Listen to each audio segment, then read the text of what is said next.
ये फरवरी 2003 का वाकया है। अताबाद के रिहायशियों ने पहाड़ के ऊपर गैर मामूली तब्दीली देखी। एक शगाफ वाज़े तौर पर नजर आ रहा था।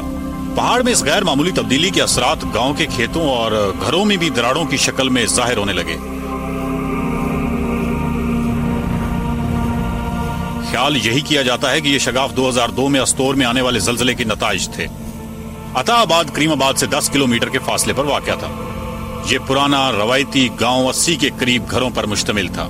4 जनवरी 2010 दोपहर 2 बजे का वक्त, जब अताबाद पर एक क़यामत टूट पड़ी। गर्द के बादल और पत्थरों के टूटने और गिरने की खौफनाक आवाजें।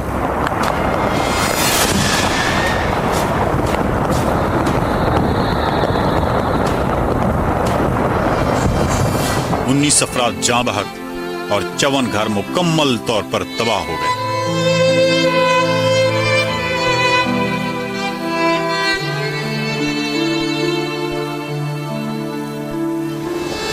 ये सारा मलबा कराकोरम हाईवे और दरिया हुंजा पर गिरा, जिससे कराकोरम हाईवे का 1.3 किलोमीटर का हिस्सा मलबे के नीचे आ गया और दरिया हुंजा पर गिरने वाले इस मलबा की चौड़ाई 1.5 किलोमीटर थी।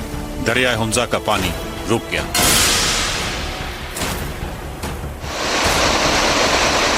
पशु वोल्किन बतूरा ग्लेशियर के पानी और खुंजराब और शमशाल के चिंगाड़ते पानी दरिया हुंजा को गर्मियों में तूफानी बना देते हैं। पानी रुक गया और गर्मियों की आमद के साथ ही आबादियां आहिस्ता आहिस्ता डूबने लगी।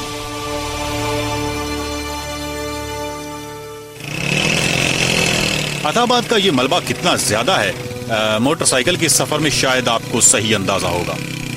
एक कच्चा आर्जी रास्ता जो दर हकीकत ट्रैक्टर ट्रॉली के लिए है, हम इस पर सफर कर रहे हैं। हमें एक दफा इस पूरे मलबा के ऊपर चढ़ना है, जहां जीप और ट्रैक्टर ट्रॉली वाले बहुत तेज ड्राइव करते हैं, क्योंकि हर वक्त ऊपर से पत्थर आने का खदशा रहता है। कराकोरम हाईवे पाक चीन दोस्ती की अलामत होने के साथ साथ एक बहुत बड़ा तिजारती रास्ता है।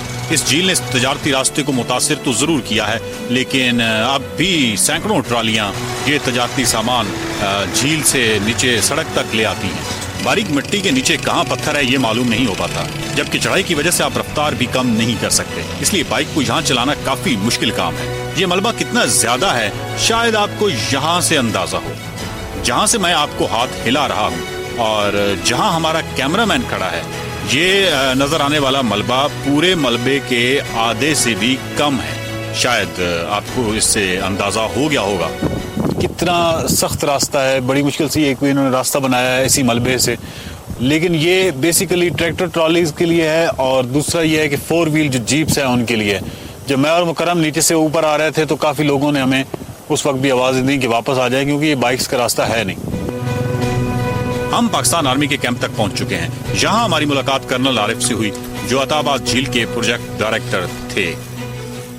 जी हाँ, प्रोजेक्ट डायरेक्टर थे, क्योंकि कर्नल आरिफ हमारी इस मुलाकात के कुछ अरसा बाद ही इस झील पर अपने साथियों को बचाते शहीद हो गए।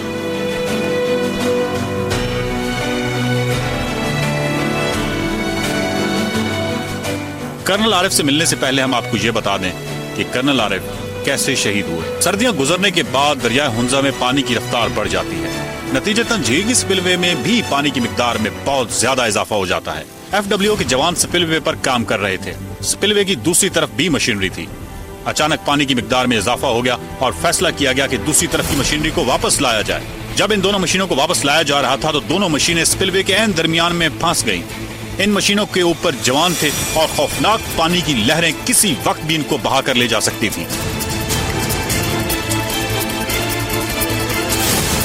कर्नल आरिफ रात को 11 बजे जब साइट पर पहुंचे तो फौरी तौर पर कोई हाल मुमकिन नहीं था। सुबह तक वो बेहद बेचैनी के साथ स्पिलवे के किनारे खड़े रहे और अपने जवानों को दिलासा देते रहे। वो बार बार अपने जवानों को यकीन दिला रहे थे कि सुबह होते ही वो कुछ भी कर लेंगे और इन जवानों को बचा लेंगे। वो रात एक खौफनाक रात थी, मशीन के ऊपर बैठे जवानों के लिए भी और कर्नल आरिफ के लिए भी। चिंगाड़ते पानी और शदीद सर्दी और रात। सुबह होते ही कर्नल आरिफ से जवानों की बेबसी नहीं देखी गई।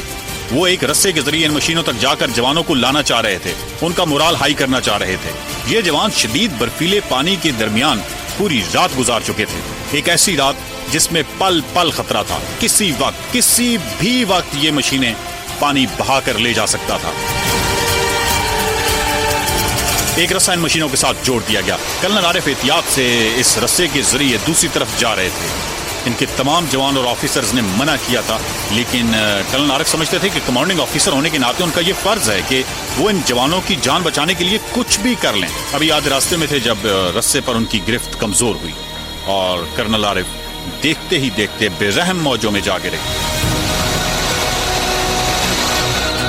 ऐनी शाहिदीन के मुताबिक उन्होंने 3 दफा पूरी कोशिश की कि साहिल की तरफ जाएं, लेकिन इन चिंगाड़ती और बेरहम मौजों ने इनकी सारी कोशिशें बेकार बना दी। कर्नल आरिफ पानी की खौफनाक लहरों में गायब हो गए। जवानों को बाद में हेलीकॉप्टर की मदद से निकाल लिया गया। कर्नल आरिफ इस प्रोजेक्ट के साथ किस कदर कमिटेड थे, इसका अंदाजा आपको इनके साथ हमारी बातचीत से होगा।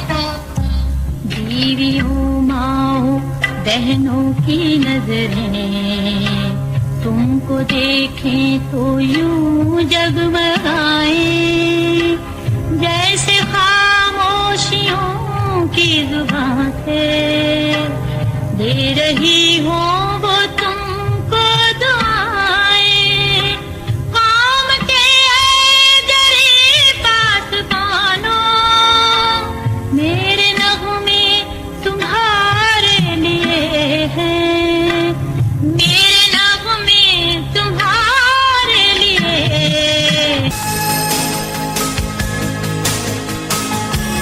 वकार वैसे तो यहाँ आके बहुत अफसोस होता है, जो इस वक्त कंडीशन हुई भी है इस एरिया की, वो वाकई काबिल अफसोस है। बट एक खुशी की खबर ये है कि जो हमने आपसे बात प्रॉमिस किया था कि हमें कुछ एक्सपर्ट्स मिल गए, तो हम बहुत डिटेल में आपको बताएंगे कि ये आखिर हुआ क्या है, ये इतना बड़ा डिज़ास्टर किस तरह से है और कितने लोग मुतासिर हुए हैं, वो सब आपको आज हम बहुत डिटेल में इस एपिसोड में स्पेशली दिखाएंगे।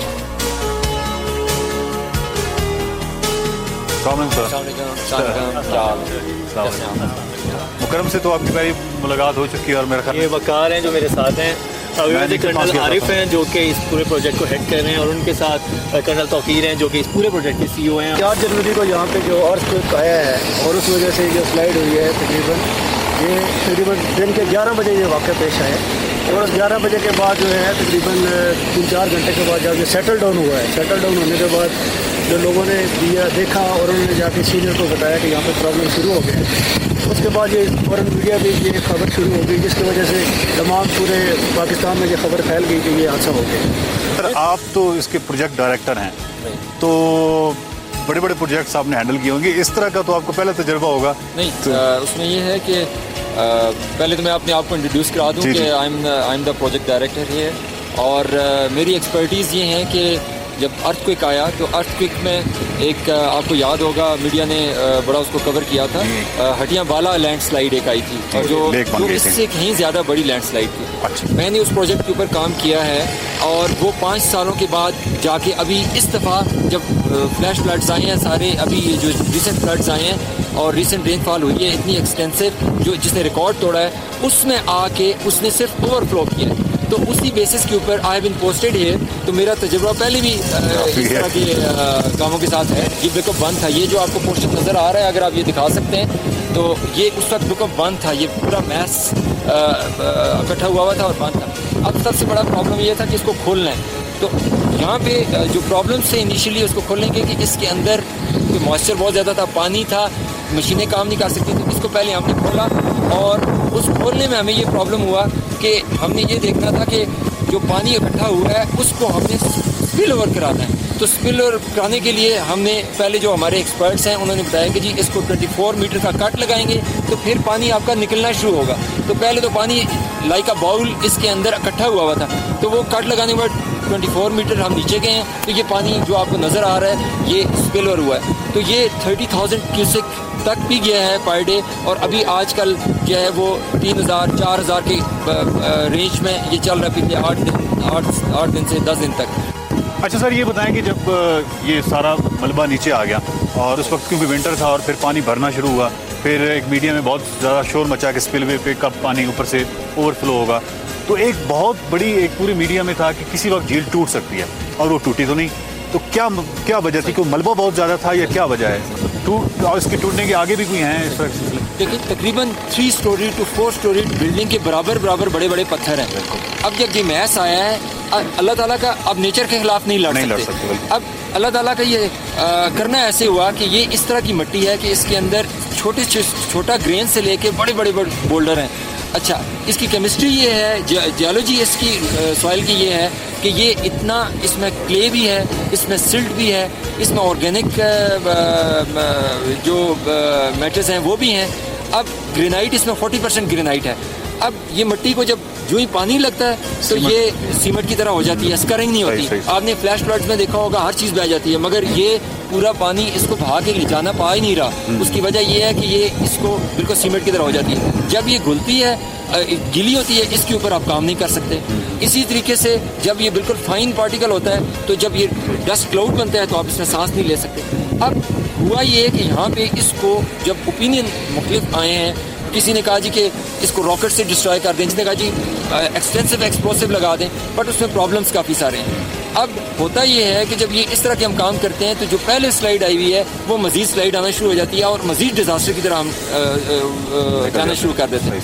अच्छा, इससे आपको अंदाज़ा हो गया होगा कि जब हमने 24 मीटर का कट लगाया तो 30 मीटर वाइड जब हम गए हैं तो 2 लाख क्यूबिक मीटर हमने मैस निकाला मशीनरी से। तो तब इस पानी ने ओवरफ्लो कर, पर जहाँ पे इस मलबे में जो मशीनरीज हैं वो बिल्कुल इस तरह नजर आ रही हैं जिस तरह वो कीड़े मकोड़े बेचारे छोटे काम कर रहे होते हैं। मलबा इतना, और ये वो फेमस स्पिलवे है जहाँ से पानी के इखराज हो रहे हैं।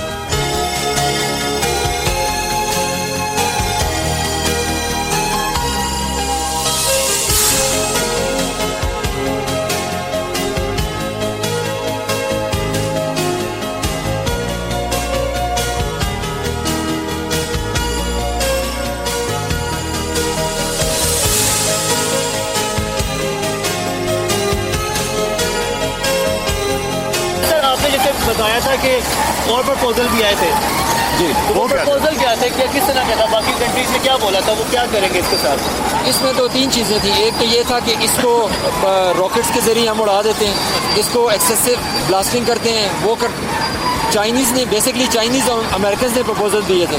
और तीसरा प्रपोजल हमारा था पाकिस्तान की तरफ से, जो कि FWO ने प्रपोजल दिया था और उसी को इट वाज रिकमेंडेड और उसी को हम अभी एग्जीक्यूट कर रहे हैं। जो कि कॉस्ट आती थी जिसमें रीअलाइनमेंट भी शामिल थी और वो सारा, उसमें यह है कि हमसे 3 से 6 गुना ज़्यादा जो पैसा उन्होंने मांगा, जो फॉरेनर्स थे, उससे 3 से 6 गुना कम पैसे में हम काम कर रहे हैं। और दूसरी बात मैं आपको ये बता दूं कि we are builders of KKH and moreover we are custodian of KKH as well. और अल्लाह की फजल से ये कोई हमारे लिए बड़ा काम नहीं है, हमने KKH बनाई है तो ये बहुत छोटा काम है, बट आप नेचर के खिलाफ लड़ नहीं सकते। आपने बहुत सारी चीज़ें ज़हन में रखनी होती हैं और उस वजह से हम बहुत कंट्रोल ब्लास्टिंग चाह रहे हैं और बहुत कंट्रोल ब्लास्टिंग और बहुत तरीके से ये काम कर रहे हैं। अदरवाइज़ हमारे लिए कोई मुश्किल नहीं था कि हम एक ही दफ़ा इसको ब्लास्ट करते और हम सारा जो पानी है उसको निकाल देते और ये सारा आइनाबाद और शिशकेट और ये नीचे आ जाते। बट हमने एक लेमैन में और एक प्रोफेशनल में सिर्फ यही फ़र्क होता है कि उसने हमने चीज़ें प्लान करके चलनी है। तो इस वक्त हम यहाँ पे खड़े हैं, हमारे दिल थोड़े से कांप रहे हैं क्योंकि ये बिल्कुल मेन एक वो रिवर बेड है। तो आप ये बताएं कि आप रोज़ाना आते हैं, आपके जितने भी सोल्जर्स हैं और बाकी जितना अमला है रोज़ाना यहाँ काम कर रहा है, तो सर कोई डर शर नहीं लगता कि किसी टाइम कोई भी? देखिए जी, by the grace of almighty Allah we are born soldiers, और हमने जब ये प्रोफेशन चूज़ किया था तो बड़ा सोच समझ के चूज़ किया था। और दूसरा ये है कि जब हम सुबह after recitation of Holi Quran जब हम आते हैं, हम दुआ मांग के आते हैं और हम एक दूसरे से मिल के आते हैं और शहादत के जज्बे से आते हैं कि यू नेवर नो कि हमने वापस आना है कि नहीं आना। और उसी हदीस को कि जो भी अल्लाह की राह में निकला, चाहे उसको किसी सामने डस दिया जाए, वो अपनी मौत मर गया तो वो शहीद है। और हमें इससे क्या बढ़ के खुशी होगी कि हमें शहादत नसीब हो, और हम उसी जज्बे से आते हैं। और ये कुछ दिन पहले स्लाइड आई और 2 बंदों की डेथ होगी जो कि सिविलियंस थे, और सिविलियंस ने काम बंद कर दिया। बट वी आर डिटरमिन्ड, हमने काम करना है। नेशन ने हम पे डिपेंड किया हुआ है, हम पे ट्रस्ट किया है and will give it.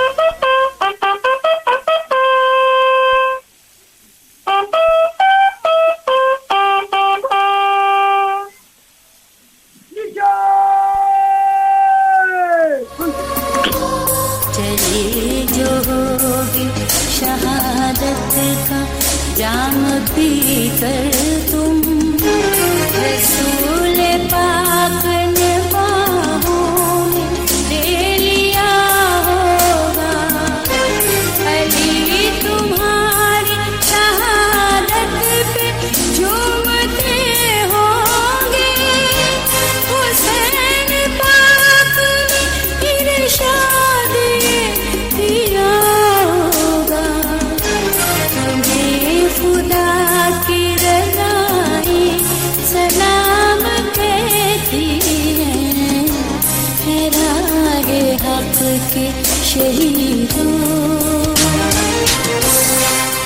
Colonel Arif से हमारी आखिरी मुलाकात रात के खाने पर हुई, जिसमें उन्होंने एक जवान को तरक्की दी। मैंने बड़ा अच्छा, it was a good food on 1000 rupees price for the cook staff.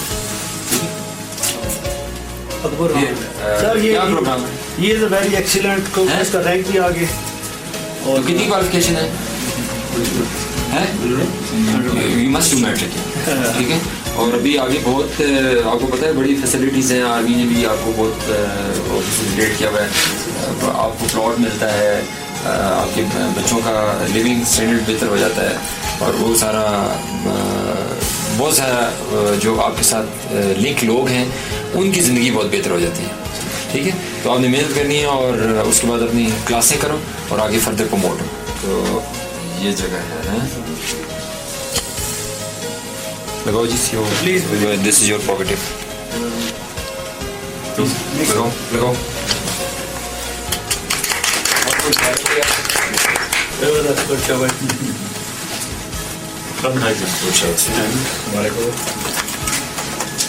लो यार, आपकी खुशी का दिन है, आप ले।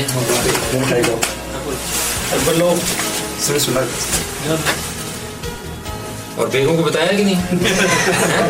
फौरन फोन करो आज इसको, फ्री कॉल करवाओ यार इसको।